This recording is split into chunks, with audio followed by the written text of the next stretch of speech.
Gagawa tayo ng trending na Kanto Cakes! Yes, eto yung nauuso ngayon na 99 pesos lang meron ka ng 2 slices ng cake. And makakapili ka pa sa mga gusto mong flavors. Super trending talaga ang cake na ito ngayon. May nag-request nga na gumawa daw tayo ng ganito kaya eto na po siya. And kung naghahanap ka ng sideline again, eto na po, bagay na bagay sa'yo. Okay, para sa chiffon cake natin, meron tayong all-purpose flour, asukal, konting asin, baking powder, milk powder. Mix muna natin to. Tapos next naman, i-mix natin yung ating wet ingredients. Meron tayong tubig, cooking oil, egg yolks, strawberry na flavor, and maglalagay tayo ng konting red na food color para may kulay naman. Konti lang para pink. Tapos mix natin to. And next naman ay i-combine natin ang dry at wet ingredients. Ayan. So, tabi na muna natin ito at gawin natin yung ating mirang. So, kailangan natin ng egg whites. So, i-beat na muna natin ito until maging foamy. Ayan. Kapag foamy na, maglagay tayo ng white vinegar. Tapos, i-beat natin ito until magkaroon tayo ng soft peaks. Ayan, kapag soft peaks na, pwede na tayo maglagay ng white sugar. Pero, gradual or pa konti-konti yung paglalagay. Tapos, i-beat natin ito until magkaroon tayo ng stiff peaks.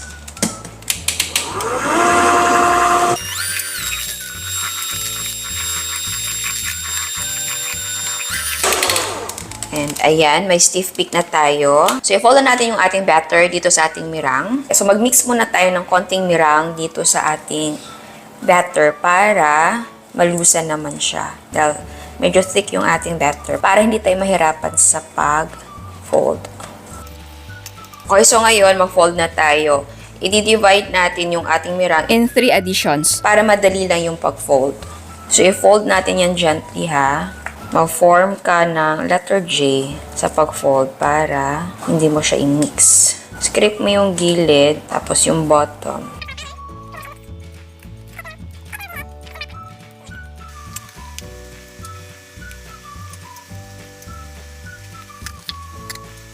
Ayan na yung ating mixture. So, ngayon, i-transfer natin siya dito sa ating cake pan na may parchment paper sa bottom. So, huwag kang maglagay ng grease sa gilid, ha?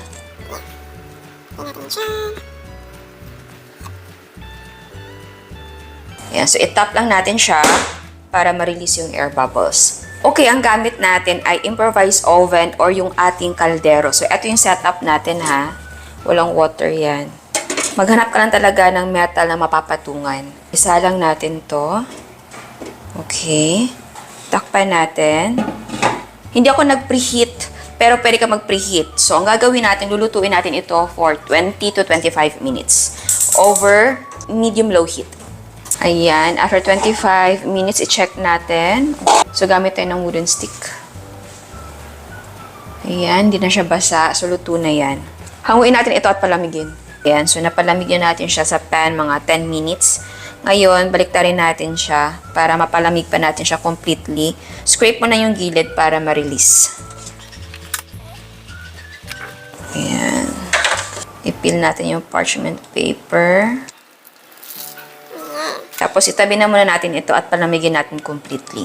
Okay, next flavor ng ating chiffon cake ay ube. So, same lang naman yung mga sangkap, yung flavor lang. So, meron all-purpose flour, wet ingredients, water, ube flavor, konting white na food color. Mix natin ang wet at dry ingredients. Tapos, ilipat na natin siya dito. So, yung shape ng ating cake pan ay square. So, ang common talaga ay yung rectangle. So, ito yung ginamit ko dahil hindi po kasya yung rectangle na cake pan ko sa ating improvised na kaldero. Pero, syempre, kung may oven po kayo at meron naman kayong rectangle na cake pan, yun ang gamitin. Ayan, so isa lang na natin to.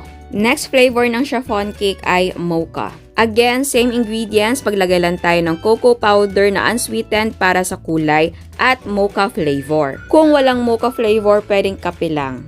Okay, next, chiffon cake na regular lang or lalagyan natin siya ng vanilla flavor. So, eto yung para sa regular natin na chiffon cake. Vanilla flavor lang yung lalagay natin.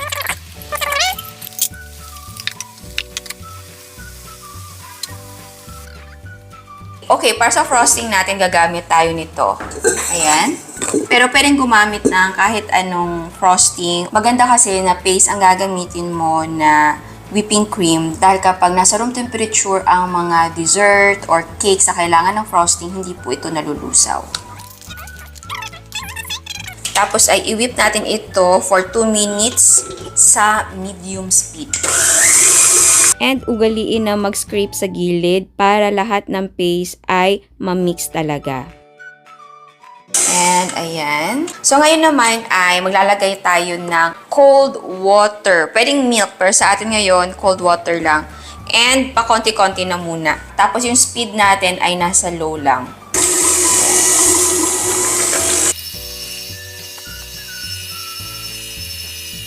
Ayan, kapag na-bind na yung water at yung mixture natin, increase natin yung speed into medium for 2 minutes.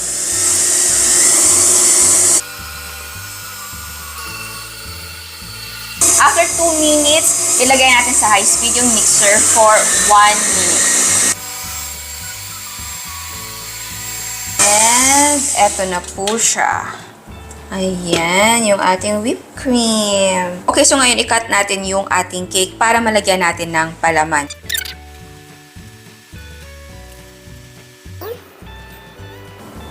Ayan. Okay, kumuha ako ng portion ng ating whipped cream. Lagyan natin ng konting strawberry flavor. Red food color. And then i-fold lang natin to. Tapos, malagay na tayo ng ating whipped cream na palaman.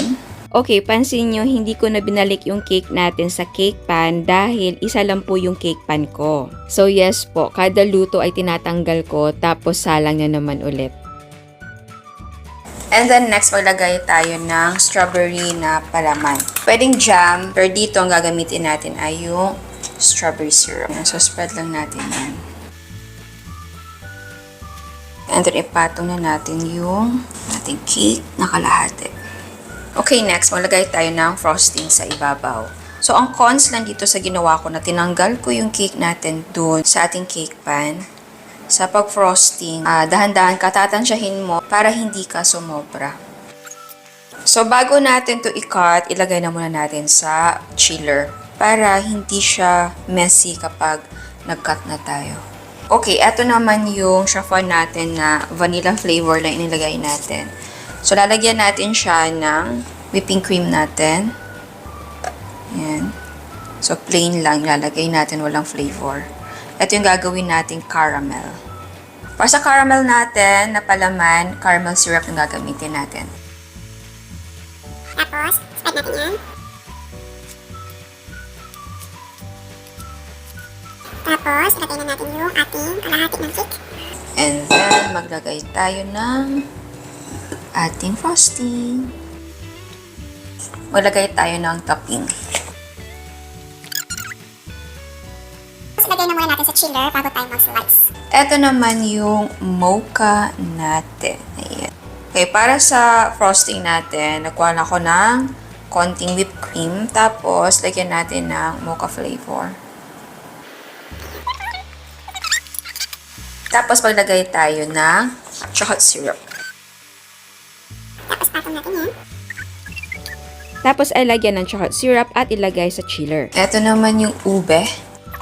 Para naman sa ube natin, yung frosting niya, lagyan natin ng ube flavor. Hanap tayo ng mas mura na Okay, optional maglagay tayo ng caramel na syrup. patong natin ang ating cake. Tapos, mag-frosting tayo. Okay, meron pa akong isa ditong chiffon cake na vanilla flavor. Gagamit ko sanang cookies and cream. Kaso lang, parang kukulangin ako sa whipped cream natin. Hindi naman siya kulang dapat. pero nasobrahan yung strawberry frosting natin. So, ang gagawin ko na lang, para magamit natin, gagawin ko siyang pampalaman. So, para siyang cookies and cream strawberry. Para lang may tawid natin. Okay. So, tanggalin natin to. Tapos, palaman tayo ng cookies and cream na biscuit. Tapos, yung ating kalahating cake. Okay, yung tira nating frosting, lagyan natin ng crush na cookies and cream. Tapos, frosting na tayo. Okay, na-chill na natin siya. So, ngayon, magkakat tayo ng cake. Magmamarka muna tayo para pantay. Ayan, so, eto yung mga mark natin. So, ngayon, mag-cut na tayo dahil may guide na.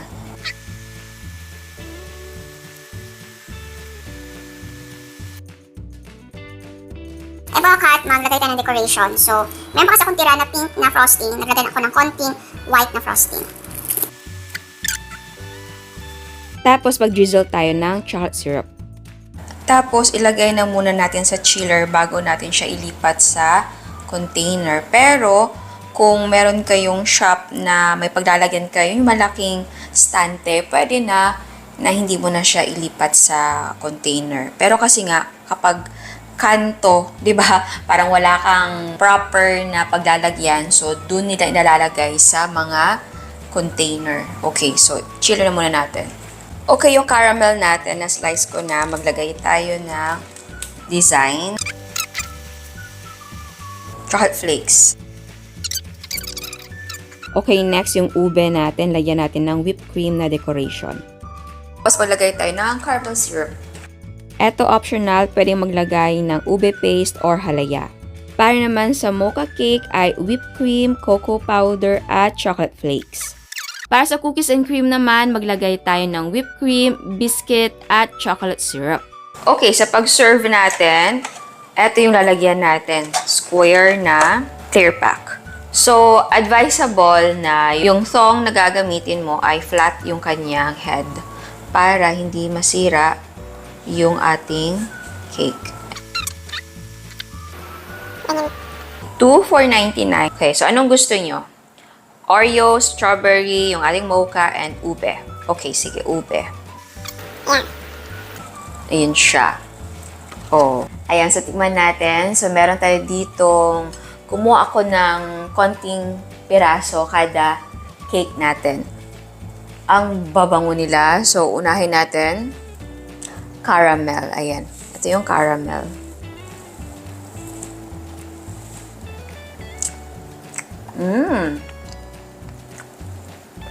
Masarap.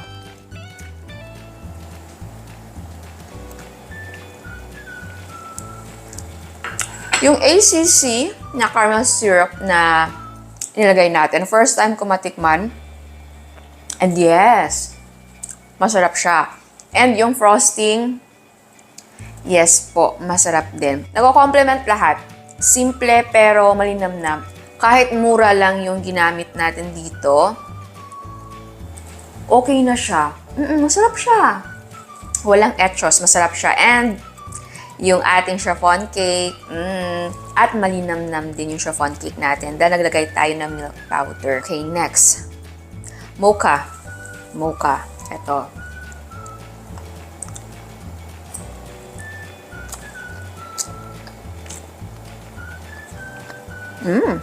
Sarap. Ang sarap niya. First time ko din matikman yung ACC na chocolate syrup. Hindi siya yung super tamis na parang masakit sa lalamunan. So, next ay strawberry. Yan. Ang bango. Wow. Ang gusto ko dito sa ginawa natin, hindi matatapang yung hindi siya yung parang, hindi siya yung sobra sa lasa. Tama lang.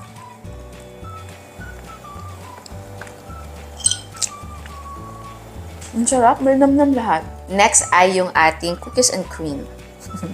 Na may strawberry. Bagay naman. Yeah.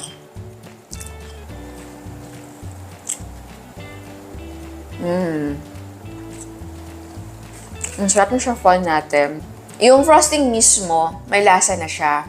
And hindi siya super tamis. Tama lang talaga. Bagay siya sa chiffon cake. Next naman yung ube.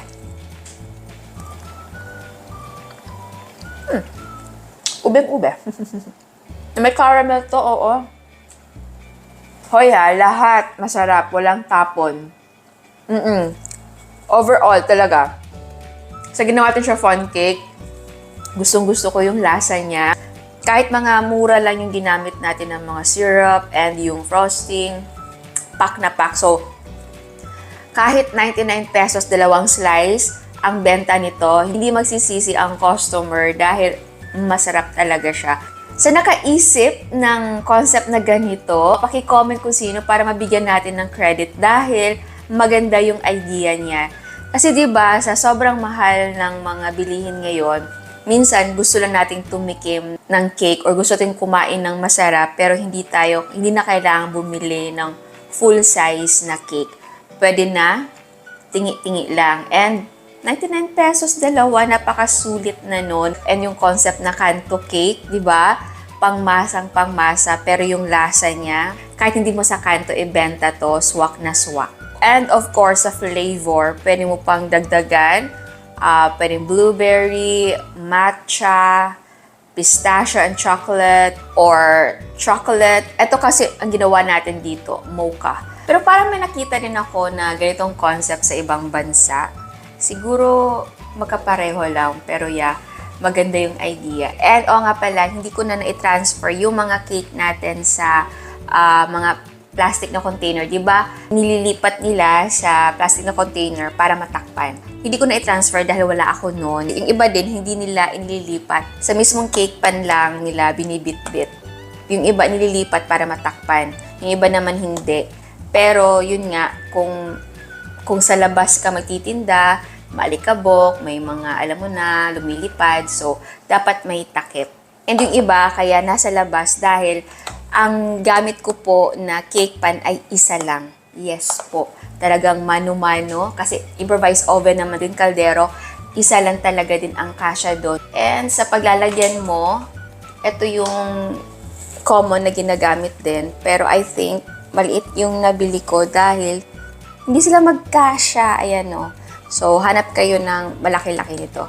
So, ayan. Sana gustuhan nyo ang recipe natin ngayon dahil ako, nagustuhan ko siya, na-enjoy akong gawin siya, and masarap po siya. So, ayan. Sana gustuhan nyo ang recipe natin ngayon. Ciao! At sa mga hindi pa nakasubscribe, please subscribe sa ating YouTube channel and please click the notification bell and please click all para ma-notify kayo sa lahat ng uploads. And please don't forget to like our Facebook page and follow us on Instagram. Thank you! Okay, isa pa. Kuha tayo. Okay, strawberry. Okay, lagyan natin sa atin.